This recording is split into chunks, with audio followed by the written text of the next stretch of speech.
जय माता दी। आप सभी का स्वागत, वंदन, अभिनंदन। मैं सुरभि तिवारी। तो जैसा कि लोग पूछ रहे थे एकादशी के बारे में कि आज एकादशी का व्रत है, मेरा भी आज एकादशी का व्रत है। एकादशी जो है वो व्रतोराज है ना। कोई व्रत आप नहीं रहिए, एकादशी अगर आप व्रत रह लेते हैं तो आपको सब व्रत रहने का फल मिलता है, क्योंकि अपन को पालने वाले जो हैं वो विष्णु जी हैं, है ना।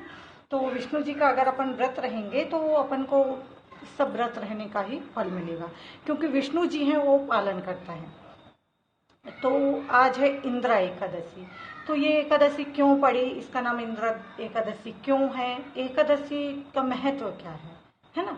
पितरों में एकादशी क्यों रहती है, पितरों में तो वैसे कोई व्रत नहीं रहते ज्यादा, बट इस एकादशी को पितरों में क्यों रहा गया, इसके पीछे एक बहुत बड़ा कारण है जो मैं आज आपसे साझा करना चाहती हूँ। तो एक समय की बात है, कृष्ण जी ने युधिष्ठिर ने कृष्ण जी से पूछा कि आप बताइए, अभी जैसे अपन यहाँ वो बहुत दानवीर टाइप के थे, अभी फ्यूचर में तो मतलब अब जो बाद में जो वो कभी सत्यवादी थे, वो कभी झूठ नहीं बोलते थे, तो उनको उपाधि कौन सी मिली है, यमराज की, कि आप किसी में भेदभाव नहीं देखेंगे, आप यमराज हैं। तो उनको यम देवता बना दिया गया बाद में, यहाँ से अपनी लीला खत्म करने के बाद युधिष्ठिर जी ही यमराज हैं। तो बोले कि कौन सा ऐसा अपन काम करें कि जो गलती से पितर लोग ने यहाँ वहाँ कुछ कर दिया हो तो अपन उनके निमित्त भी ताड़ सकें अपन उनको। तो उन्होंने कहा कि आपने बहुत अच्छा प्रश्न पूछा है, एकादशी जो है पितरों में पड़ेगी, उसको इंद्र एकादशी कहा जाएगा। तो इंदिरा एकादशी क्यों कहा जाएगा, तो बोले इंदिरा एकादशी एक समय की बात है, महिष्मती राज्य में इंद्र नामक एक राजा राज्य करते थे, बहुत ही प्रतापी और दानी थे। उनके दरवाजे से कोई खाली हाथ नहीं लौटता था, है ना। तो बहुत दान पुण्य, उनके घर नाती पोतों से भरा रहता था, और खूब हरियाली, उनकी राज्य में कभी सूखा नहीं पड़ा, कभी अकाल नहीं पड़ा, बहुत अच्छे राजा। आए दिन कुछ ना कुछ आयोजन होता ही रहता था, धन धान्य की कोई कमी नहीं। प्रजा को तो वो अपने बच्चों के जैसे रखते थे कि किसी की भी कोई यानी विपत्ति आ ही नहीं सकती थी, वो पहले ही समझ जाते थे कि इस घर में ये प्रॉब्लम है, तो वो भेष बदल के जाते थे, सबका दुख दूर करते थे, बहुत अच्छे राजा थे। तो एक समय वो अपने राज्य में बैठे हुए थे, उसी समय राज्य में देवऋषि नारद आए।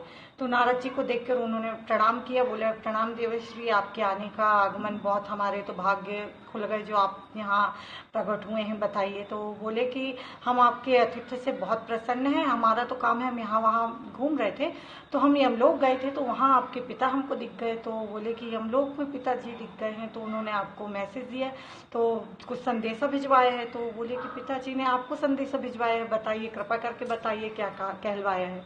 तो बोले पिताजी ने कहलवाया है कि क्या पता किस कर्मों के कारण हमको नर्क भोगना पड़ रहा है ना, हमसे पूर्व जन्म में कोई गलती हुई होगी, जानबूझ के तो कोई नहीं, सबको पता रहे कि हम ऐसा करेंगे ये तो हमको नर्क मिलेगा, तो कोई नहीं करेगा। तो बोले कि ऐसे हम नर्क भोग रहे हैं, तो आप कुछ करिए उपाय। तो बोले उन्होंने कहलाया है कि कल परसों इंद्र एकादशी है, तो आप दसवीं से इंद्र एकादशी के एक दिन पहले से चावल का त्याग कर दीजिए और जमीन में शयन करिए, और इंद्र एकादशी का व्रत रहिए, रात्रि में जागरण करिए, शालिग्राम भगवान की पूजा करिए, और जल का आहार लेकर, जल पीकर अब व्रत रहें। और सुबह व्रत रहने से पहले आप संकल्प करें कि हम ये वाला व्रत रह रहे हैं, अपने पिताजी के निमित्त रह रहे हैं। तो ऐसा करने से आपके पिता जो हैं वो डायरेक्ट बैकुंठ चले जाएंगे। तो वो उनको बड़ी खुशी हुई कि हमारे व्रत रहने से हमारे पिताजी बैकुंठ चले जाएंगे। उन्होंने कहा ठीक है। तो दसवीं के दिन उन्होंने जैसा जैसा उन्होंने बताया वैसा वैसा किया, और एक दिन पहले से ही चावल का त्याग कर दिया। वैसे चावल नहीं खाना चाहिए, एकादशी में चावल क्यों नहीं खाना चाहिए, बहुत से लोग पूछते हैं। जो चावल है वो मेधा ऋषि के अंग है, बताया जाता है, इसकी भी मैं कहानी बाद में शेयर करूंगी। और चावल को कीड़े भी कहा गया है, क्योंकि वो पानी पानी में होता है, 3 महीने उसका रोपा लगता है, पानी पानी में ही रहता है, बनने में भी आपको चावल में ज्यादा पानी डालना पड़ता है, तो चावल वर्जित है, तो चावल नहीं खाना चाहिए, है ना। तो ऐसा है कि इसीलिए चावल, भटा, और 2-4 चीजें हैं, लहसुन प्याज, लहसुन प्याज का भी मैं आपको बताऊंगी, है तो वो सब्जी, बट अपन क्यों नहीं खाते, क्या कारण है, क्या गलती की लहसुन प्याज ने जो उनको नहीं खाया जाता है। तो ऐसे ऐसे है। फिर उन्होंने बहुत अच्छे से व्रत किया, अच्छे बढ़िया तोरण द्वार लगाए, पूरी नगरी को सजा दिया और उन्होंने डुग्गी पिटवा दी कि जिसको अपने अपने पितरों को तारना है तो हमारे साथ व्रत रहे। तो पूरी प्रजा ही रहने लगी, सभी के पितर बढ़िया अच्छे से चले गए बैकुंठ। तब बहुत ही ख्याति फैलने लगी राजा जी की भी।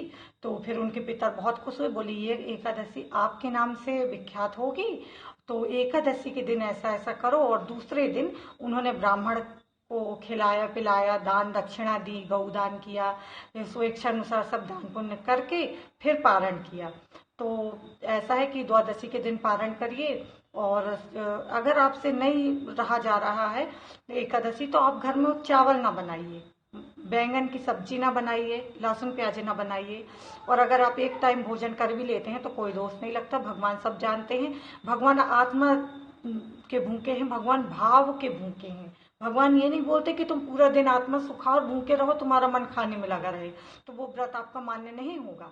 या पूरा दिन ये भी फ्राई करके खा लो, दूध भी पी लो, ये भी फल भी खा लो, तो फिर क्या काम का ऐसा। अगर आपसे नहीं रहा जा रहा है तो आप एक टाइम मन भगवान में लगा होना चाहिए, भगवान से भावना के भूखे हैं। भगवान कहते हैं निर्मल जन को कोमल भावा, मोहे छल छिद्र न भावा। ये नाटक करने की भगवान के सामने अपन को जरूरत नहीं है, भगवान सब जानते हैं।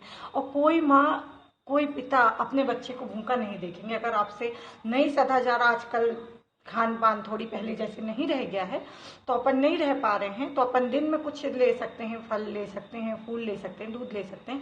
लेकिन ये नहीं कि अपन कि आप व्रत के नाम पर ऐसा कर रहे हैं। आप स्वेच्छा अनुसार आपको जैसा लगे आप व्रत रह सकते हैं, नहीं तो आप एक टाइम खाना खा के भी व्रत रह सकते हैं। व्रत रहने का, व्रत और उपवास में अंतर है। उपवास का मतलब है एक बार आप जो भी मुंह में डालें वो उपवास है, और व्रत का मतलब है कि तबीयत खराब है, आप कभी भी कुछ भी फल फूल दूध ले सकते हैं, 2 बार फलाहार कर सकते हैं, ये उपवास है ना।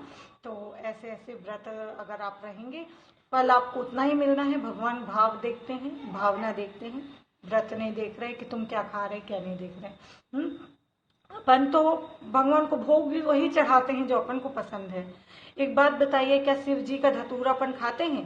शिव जी का धतूरा अपन नहीं खाते, क्योंकि अपन को वो पसंद नहीं, अपन खाएंगे तो उसमें अपनी हानि है।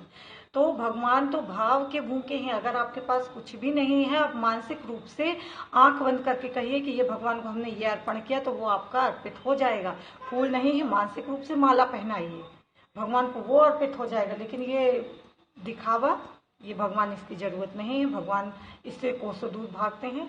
तो अगर मेरी जानकारी आपको अच्छी लगी तो आप और भी मैं लेकर आती रहूंगी। तब तक के लिए जय माता दी, और फिर कल नई कहानी लेकर मैं हाजिर होंगी। तब तक अपना ध्यान रखिए, एकादशी सबको मुबारक हो। तो बोलिए अम्बे माता की जय।